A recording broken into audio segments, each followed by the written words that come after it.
নমস্কার বন্ধুরা, আবার চলে এসেছি আপনাদের সামনে একটা নতুন রেসিপি নিয়ে। রেসিপিটার নাম হলো মশলা পনির। তো মশলা পনিরটা আমি কিভাবে বানাবো আপনারা দেখুন। তো আমি 200 গ্রাম পনির নিয়েছি। পনিরটা আমি এভাবে কেটে নিয়েছি। আর আমি মশলার মধ্যে আমি নিয়েছি একটা পেঁয়াজ নিয়েছি, মিডিয়াম সাইজের একটা পেঁয়াজ নিয়েছি, একটা টমেটো নিয়েছি, কয়েকটা রসুনের কোয়া নিয়েছি, আর একটা আদা নিয়েছি, আর 4টা কাঁচা লঙ্কা নিয়েছি। আমি এখন এটাকে একটু বয়েল করে নেব। মশলাটা বয়েল করার জন্য বসিয়ে দেবো।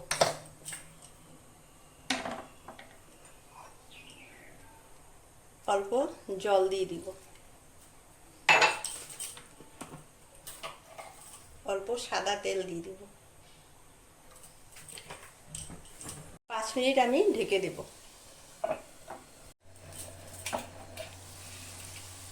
তো টমেটোর পেঁয়াজ আমার সব কিছু বয়েল হয়ে গেছে। আমি এখন এটা ঠান্ডা করে নেব। পেঁয়াজ টমেটোগুলো সব আমার ঠান্ডা হয়ে গেছে, আমি এখন পেস্ট করে নেব।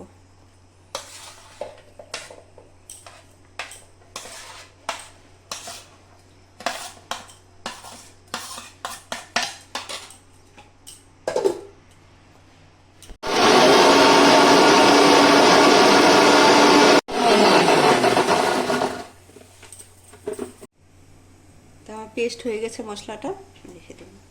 পনিরটা বানানোর জন্য কড়াই বসিয়ে দেব।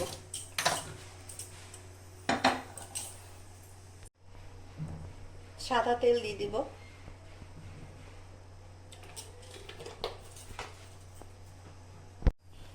তেজপাতা, গোটা গরম মশলা, গোটা জিরা,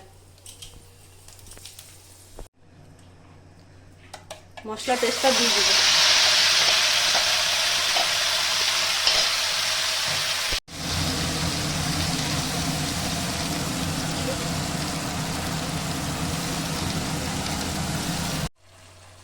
হলুদ, স্বাদ মতন লবণ, জিরা গুঁড়া, ধনিয়ার গুঁড়া, কাশ্মীরি লঙ্কার গুঁড়া।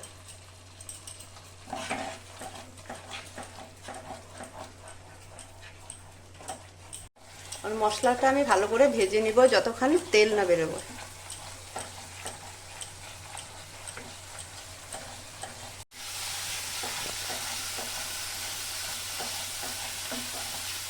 মশলাটা আমার ভাজা হয়ে গেছে।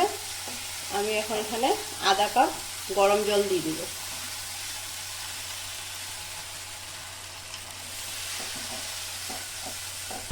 অল্প চিনি দিয়ে দিব। এখন পনিরটা দিয়ে দিব। পনিরটা আমি ভাজা নাই, কাঁচা পনিরই আছে। আধা চামচ গরম মশলা দিয়ে দিব।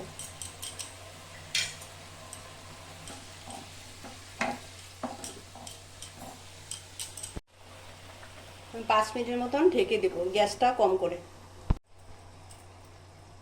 5 মিনিট হয়ে গেছে, আমি এখন ঢাকনাটা উঠিয়ে দেব। তো আমি অল্প কস্তুরি মেথি দিয়ে দিব, আমি গরম করে রেখেছিলাম।